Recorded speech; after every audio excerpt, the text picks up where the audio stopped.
Simplicity, patience, compassion. These three are your greatest treasures. Simple in actions and thoughts, you return to the source of being. Patient with both friends and enemies, you accord with the way things are. Compassionate towards yourself, you reconcile all beings in the world.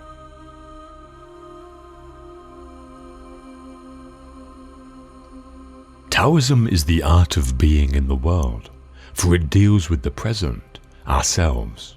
It is in us that God meets with nature, and yesterday parts from tomorrow. The present is the moving infinity, the legitimate sphere of the relative. Relativity seeks adjustment. Adjustment is art. The art of life lies in a constant readjustment to our surroundings.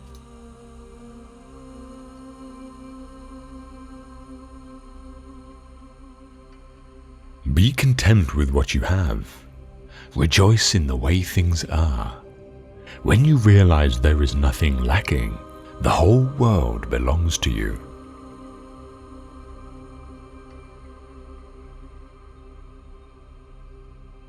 Let your eyes see what they see, not what others want you to see. Let your ears hear what they naturally hear, not what others want you to hear. Let your mouth speak your mind freely, and not be constrained by other people's approval or disapproval. Let your mind think what it wants to think, and not let other people's demands dictate your thoughts. If your senses and your mind are not allowed to do what they want to do naturally, you are denying them their rights. When you cannot think, sense, feel, or act freely, then your body and mind are injured. Break these oppressions, and you will cultivate life.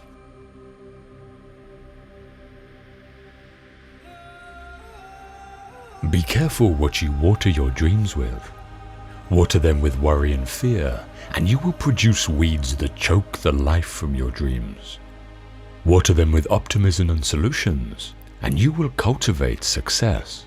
Always be on the lookout for ways to turn a problem into an opportunity for success.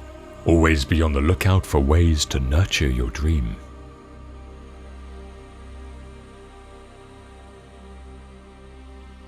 Strength should always be complemented by softness.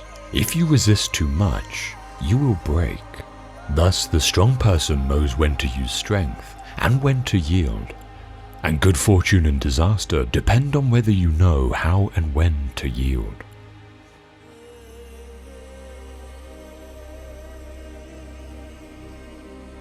Those who do not know how to suffer are the worst off. There are times when the only thing we can do is to bear our troubles until a better day.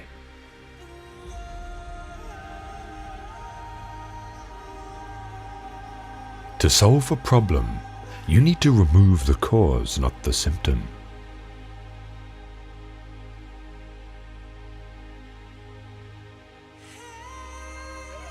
To know and to think we know not is the crown. To not know and to think we know is the affliction.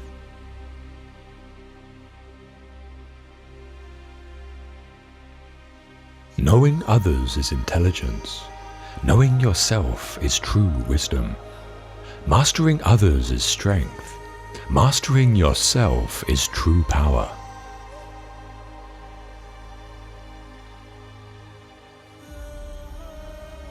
If a branch is too rigid, it will break. Resist and you will perish.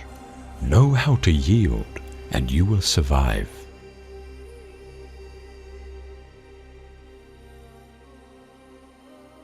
Only he who has no use for the empire is fit to be entrusted with it.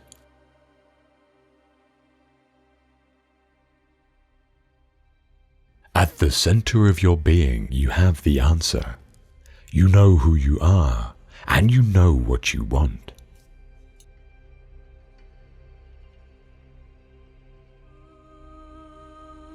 Life is a series of natural and spontaneous changes. Don't resist them. That only creates sorrow. Let reality be reality. Let things flow naturally forward into whatever way they like.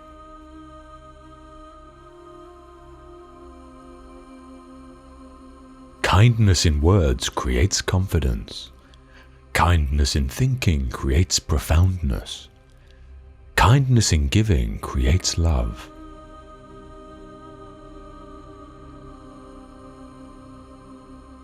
A person with a mind is bound to be filled with conceptions.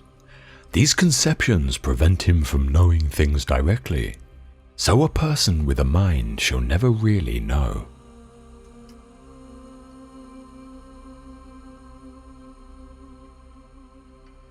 Trying to explain Zen is like trying to catch wind in a box. The moment you close the lid, it ceases to be wind, and in time becomes stagnant air.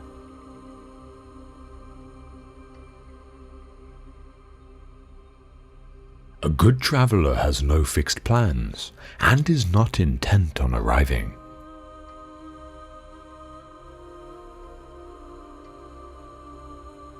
When you are content to simply be yourself and don't compare or compete, everyone will respect you.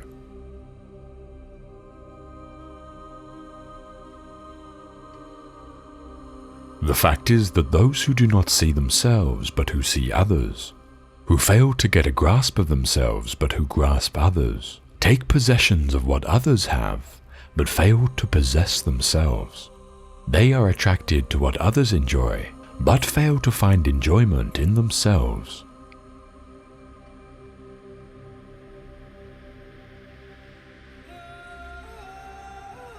If you play a game where scrap pieces of glass are at stake, you will play skillfully. If your expensive belt buckle is at stake, you'll start to get clumsy. If it's your money that's at stake, you'll fumble. It's not that you've lost your skill. It's because you're so flustered by things happening outside that you've lost your calmness inside. Lose your stillness, and you will fail in everything you do.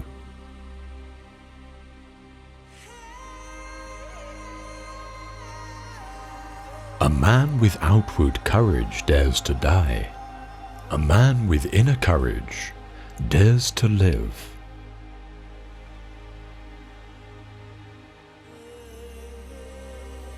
A man like this will not go where he has no will to go, will not do what he has no mind to do. Though the world might praise him and say he had really found something, he would look unconcerned and never turn his head. Though the world might condemn him and say he has lost something, he would look serene and pay no heed. The praise and blame of the world are no loss or gain to him.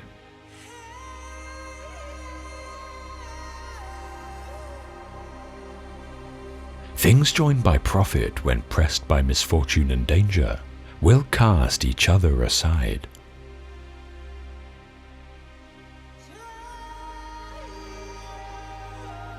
Let your mind wander in simplicity.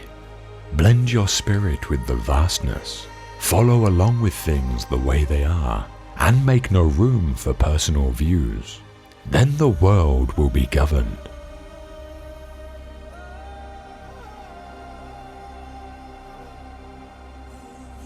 A beam or pillar can be used to batter down a city wall, but it is no good for stopping up a little hole. This refers to a difference in function. Thoroughbreds like Qi or Huali could gallop 1,000 li in one day, but when it came to catching rats, they were no match for the wildcat or the weasel. This refers to a difference in skill. The horned owl catches fleas at night and can spot the tip of a hair. But when daylight comes, no matter how wide it opens its eyes, it cannot see a mound or a hill. This refers to a difference in nature. Now do you say that you're going to make right your master and do away with wrong, or make order your master and do away with disorder? If you do, then you have not understood the principle of heaven and earth, or the nature of the 10,000 things. This is like saying that you're going to make heaven your master and do away with earth, or make yin your master and do away with yang. Obviously, it is impossible.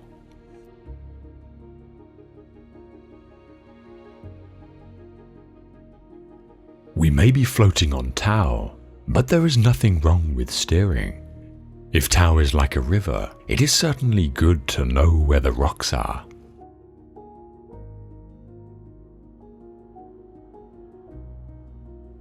Great power is worry, and total power is boredom, such that even God renounces it and pretends instead that he is people and fish and insects and plants. The myth of the king who goes wandering among his subjects in disguise.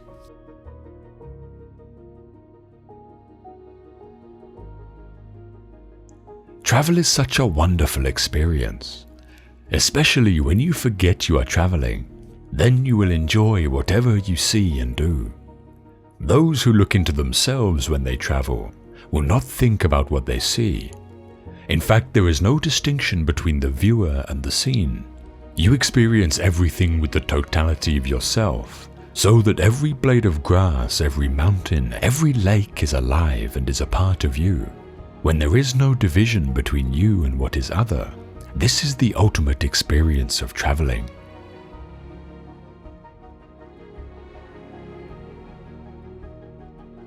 To attain knowledge, add things every day. To attain wisdom, remove things every day.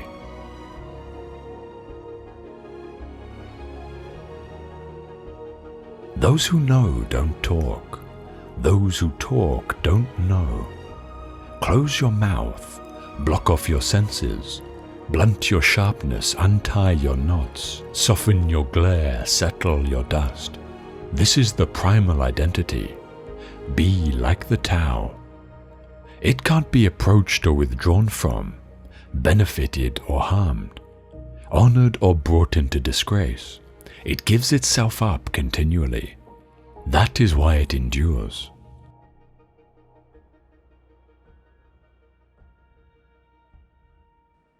You have only to rest in inaction, and things will transform themselves.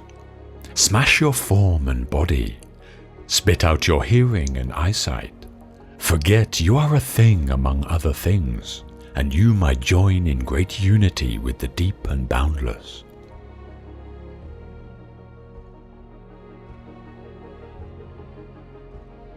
The Tao is clear, yet this clarity requires you to sweep away all your clutter. At all times, watch out for your own stupidity. Be careful of how your mind jumps around. When nothing occurs to involve your mind, you return to true awareness. When unified mindfulness is purely real, you comprehend the great restoration. The ridiculous ones are those who try to cultivate quietude.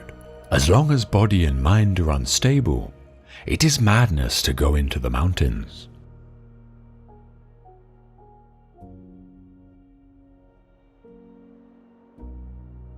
When two things occur successively, we call them cause and effect if we believe one event made the other one happen. If we think one event is the response to the other, we call it a reaction. If we feel that the two incidents are not related, we call it a mere coincidence. If we think someone deserved what happened, we call it a retribution or reward depending on whether the event was negative or positive for the recipient. If we cannot find a reason for the two events occurring simultaneously or in close proximity, we call it an accident. Therefore, how we explain coincidences depends on how we see the world. Is everything connected so that events create resonances like ripples across a net? Or do things merely co-occur and we give meaning to these co-occurrences based on our belief system? Lao Tzu's answer, it's all in how you think.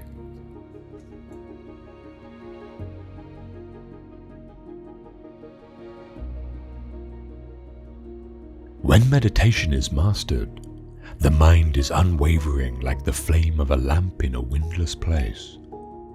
In the still mind, in the depths of meditation, the self reveals itself. Beholding the self by means of the self, an aspirant knows the joy and peace of complete fulfillment. Having attained that abiding joy beyond the senses, revealed in the stilled mind, he never swerves from the eternal truth.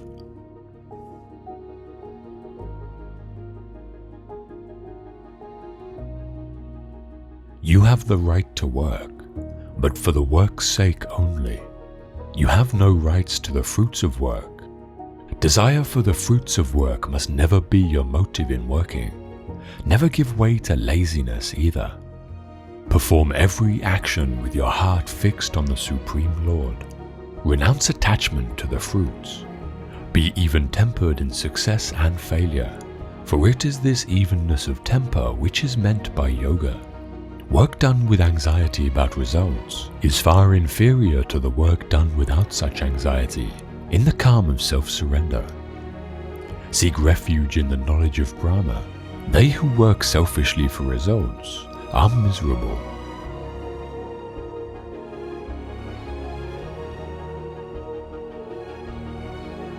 In this world, 3 gates lead to hell. The gates of passion, anger, and greed. Released from these 3 qualities, one can succeed in attaining salvation and reaching the highest goal.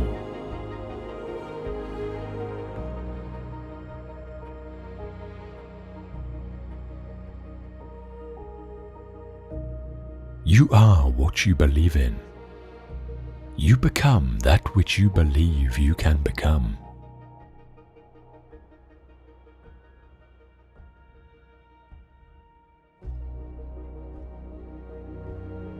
Man is made by his belief. As he believes, so he is.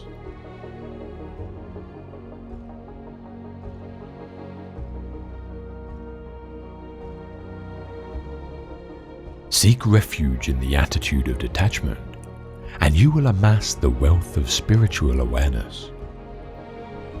The one who is motivated only by desire for the fruits of their action and anxious about the results is miserable indeed.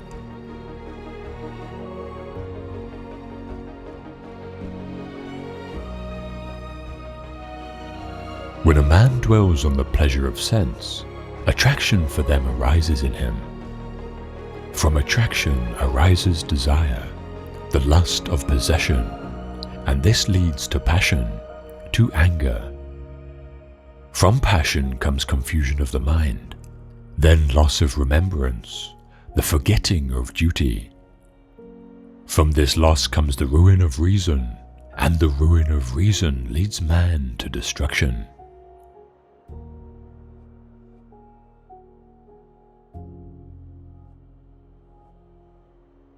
Look to this day, for it is life, the very life of life. In its brief course lie all the truths and realities of your existence, the bliss of growth, the glory of action, and the splendor of beauty. For yesterday is but a dream, and tomorrow is only a vision. But today well lived makes every yesterday a dream of happiness, and every tomorrow a vision of hope. Look well therefore to this day. Such is the salvation of the dawn.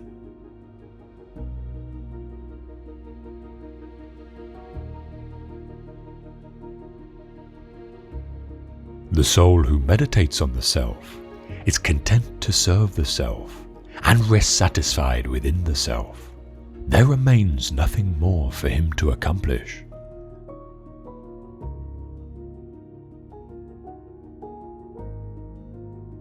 One who performs his duty without attachment, surrendering the results unto the Supreme Lord, is unaffected by sinful action, as the lotus is untouched by water.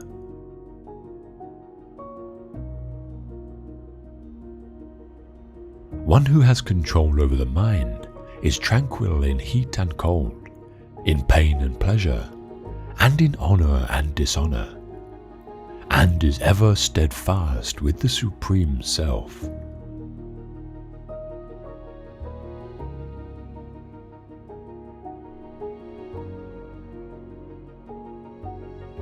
One should strive to employ oneself to uplift oneself. One should never dishonor oneself. The self is one's friend, as well as one's enemy.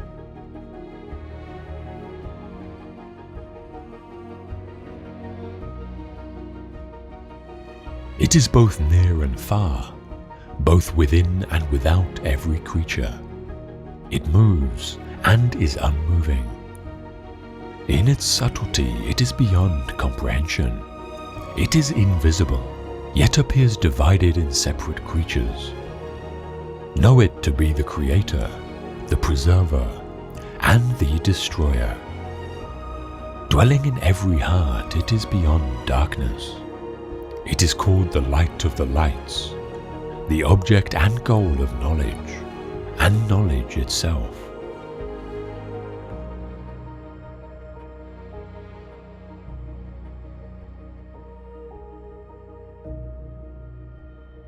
It is better to strive in one's own Dharma than to succeed in the Dharma of another. Nothing is ever lost in following one's own Dharma, but competition in another's Dharma breeds fear and insecurity.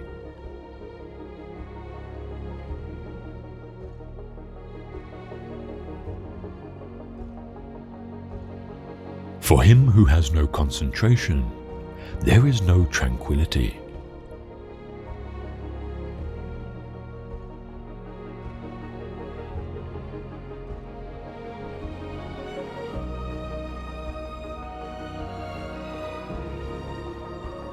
Death is as sure for that which is born, as birth is for that which is dead.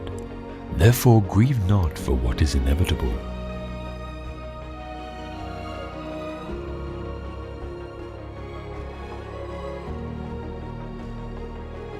Delusion arises from anger. The mind is bewildered by delusion. Reasoning is destroyed when the mind is bewildered. One falls down when reasoning is destroyed.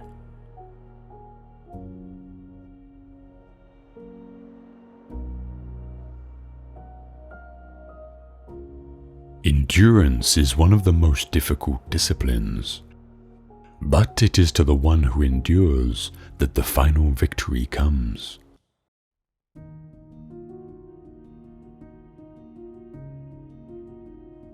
Let us rise up and be thankful, for if we didn't learn a lot, at least we learnt a little.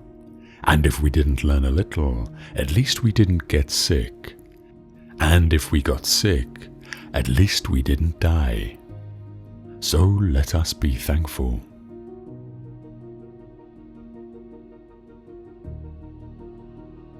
All that we are is the result of what we have thought. It is founded on our thoughts and made up of our thoughts. If a man speaks or acts with an evil thought, suffering follows him, as the wheel follows the hoof of the beast that draws the wagon. If a man speaks or acts with a good thought, happiness follows him like a shadow that never leaves.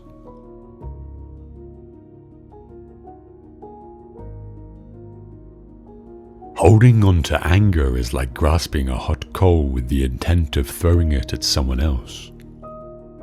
You are the one who gets burned.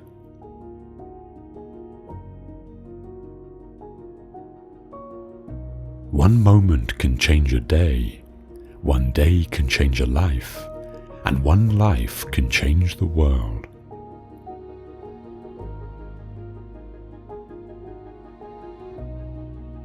Be where you are, otherwise you will miss your life.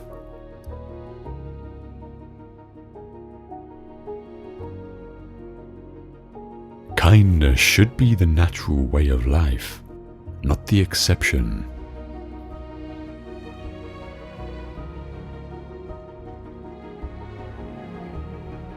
It is better to travel well than to arrive.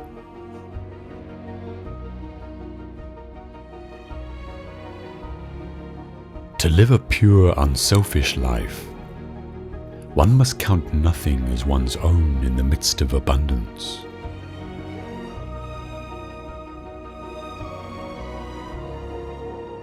Whatever a monk keeps pursuing with his thinking and pondering, that becomes the inclination of his awareness.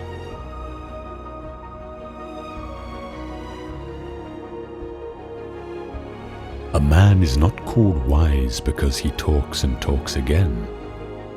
But if he is peaceful, loving, and fearless, then he is in truth called wise.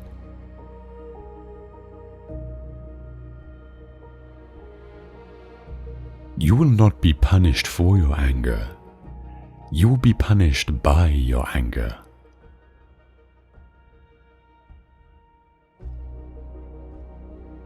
Just as the great ocean has one taste, the taste of salt, so also this teaching and discipline has one taste, the taste of liberation.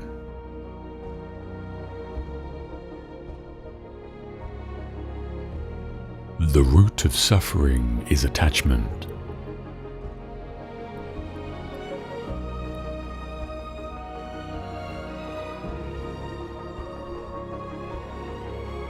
Your work is to discover your world, and then, with all your heart, give yourself to it.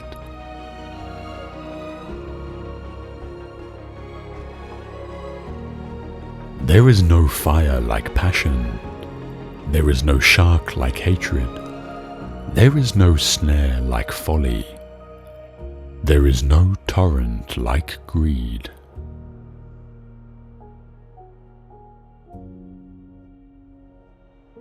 Do not dwell in the past. Do not dream of the future. Concentrate the mind on the present moment.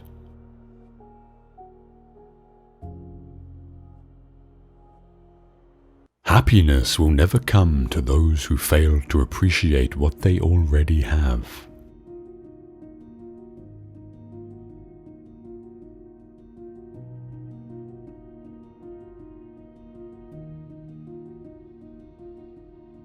What you are basically deep, deep down, far, far in, is simply the fabric and structure of existence itself.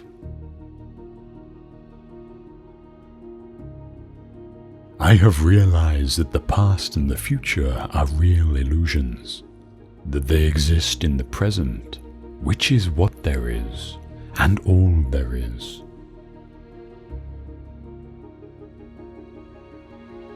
You are a function of what the whole universe is doing, in the same way that a wave is a function of what the whole ocean is doing.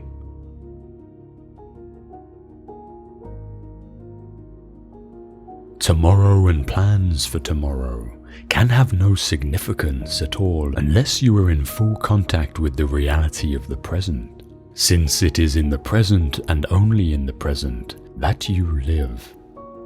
There is no other reality than present reality, so that even if one were to live for endless ages, to live for the future would be to miss the point everlastingly.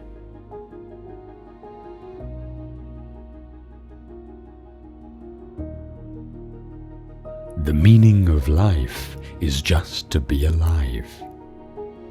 It is so plain and so obvious and so simple, and yet everybody rushes around in a great panic, as if it were necessary to achieve something beyond themselves.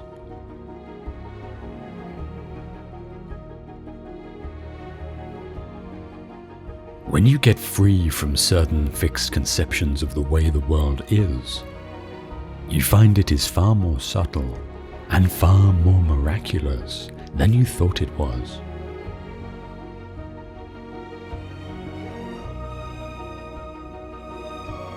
You are an aperture through which the universe is looking at and exploring itself.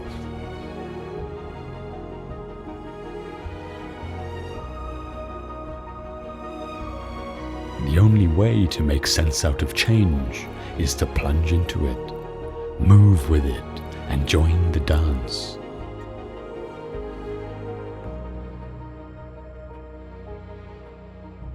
A scholar tries to learn something every day.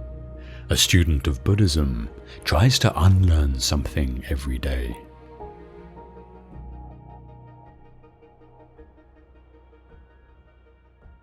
I'll tell you what the hermits realize. If you go off into a far, far forest and get very quiet, you'll come to understand that you're connected with everything.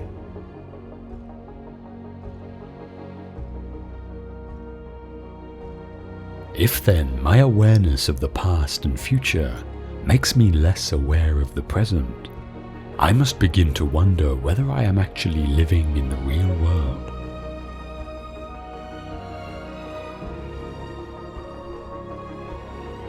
Meditation is the discovery that the point of life is always arrived at in the immediate moment.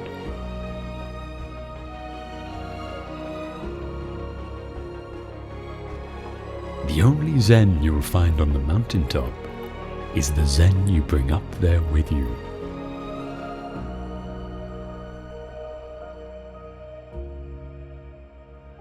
Muddy water is best cleared by leaving it alone.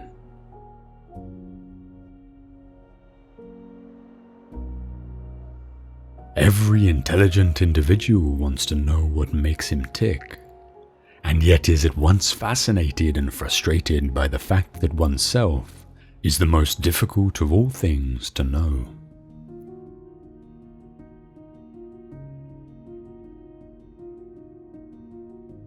Problems that remain persistently insoluble should always be suspected as questions asked in the wrong way.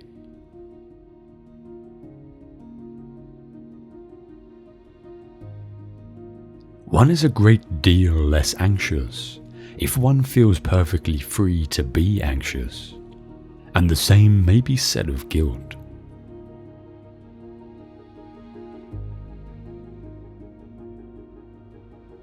If you say that getting the money is the most important thing, you'll spend your life completely wasting your time. You'll be doing things you don't like doing in order to go on living. That is, to go on doing things you don't like doing, which is stupid.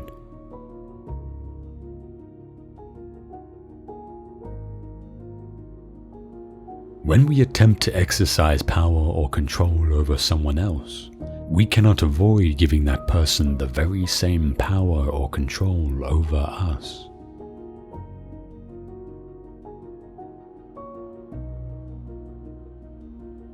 Things are as they are.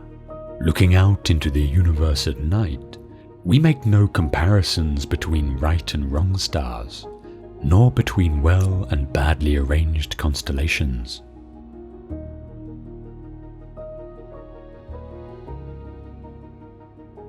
Philosophy is a man's expression of curiosity about everything, and his attempt to make sense of the world, primarily through his intellect.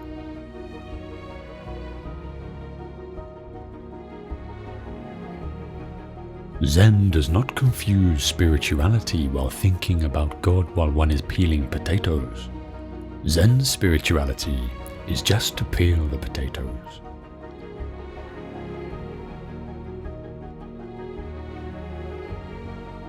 If we cling to belief in God, we cannot likewise have faith, since faith is not clinging but letting go.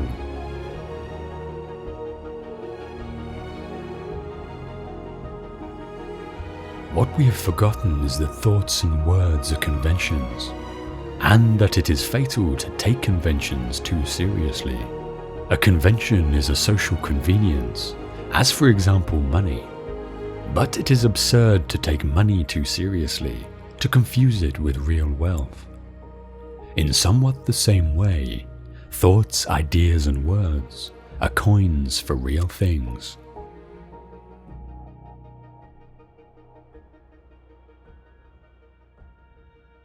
Other people teach us who we are. Their attitudes to us are the mirror in which we learn to see ourselves, but the mirror is distorted. We are perhaps rather dimly aware of the immense power of our social environment.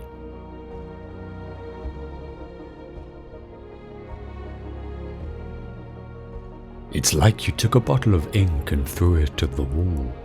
Smash! And all that ink spread. And in the middle it is dense, isn't it? And as it gets out to the edge, the little droplets get finer and finer, and make more complicated patterns, see? So in the same way, there was a big bang at the beginning of things, and it spread. And you and I, sitting here in this room as complicated human beings, are way, way out on the fringe of that bang. We are the complicated little patterns at the end of it. Very interesting. But so we define ourselves as being only that. If you think that you are only inside your skin, you define yourself as one very complicated little curlicue, way out on the edge of that explosion, way out in space and way out in time. Billions of years ago you were a Big Bang, but now you're a complicated human being. And then we cut ourselves off and don't feel that we're still the Big Bang, but you are. Depending on how you define yourself, you actually are. If this is the way things started, if there was a Big Bang in the beginning, you're not something that's a result of the Big Bang. You're not something that is a sort of puppet on the end of the process. You are still the process. You are the Big Bang. The original force of the universe coming on as whoever you are. When I meet you, I see not just what you define yourself as, Mr. So-and-so, Miss So-and-so, Mrs. So-and-so. I see every one of you as the primordial energy of the universe, coming on at me in this particular way. I know I'm that too, but we've learned to define ourselves as separate from it.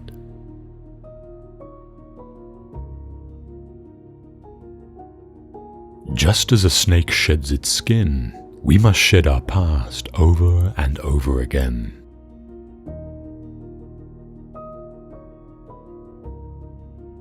What you are is what you have been. What you will be is what you do now.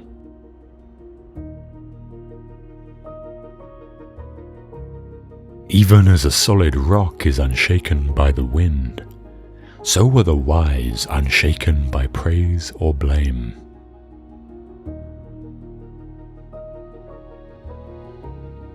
Thousands of candles can be lit from a single candle, and the life of the candle will not be shortened.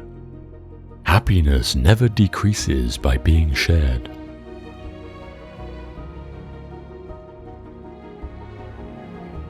We are shaped by our thoughts. We become what we think. When the mind is pure, joy follows like a shadow that never leaves.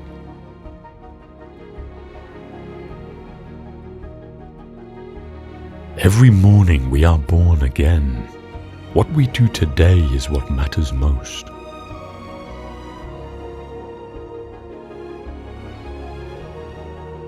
Do not look for sanctuary in anyone except yourself.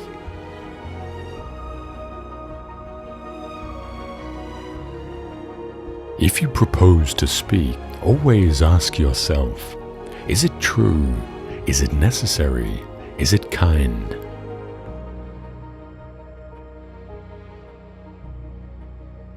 No one saves us but ourselves. No one can and no one may. We ourselves must walk the path.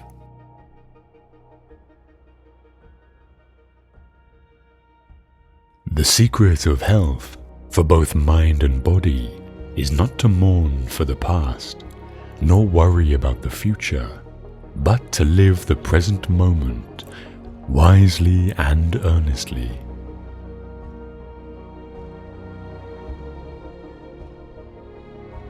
Drop by drop is the water pot filled. Likewise, the wise man, gathering it little by little, fills himself with good.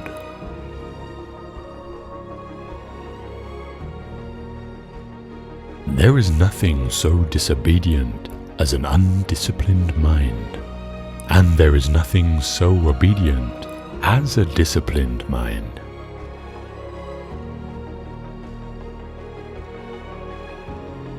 If you find no one to support you on your spiritual path, walk alone.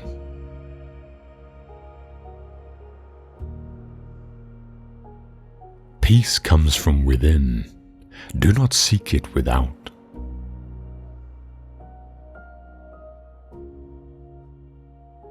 Have compassion for all beings, rich and poor alike. Each has their suffering. Some suffer too much, others too little.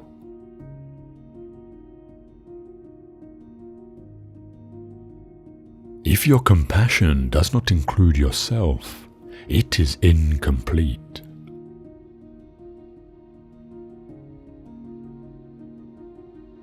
Hatred does not cease by hatred, but only by love. This is the eternal rule.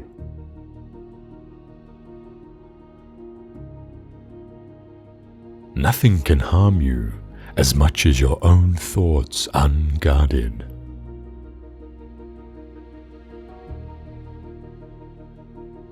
In the sky, there is no distinction of east and west. People create distinctions out of their own minds, and then believe them to be true.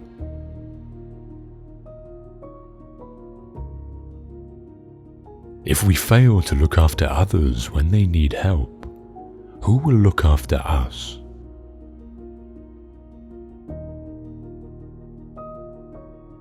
A generous heart, kind speech, and a life of service and compassion are the things which renew humanity.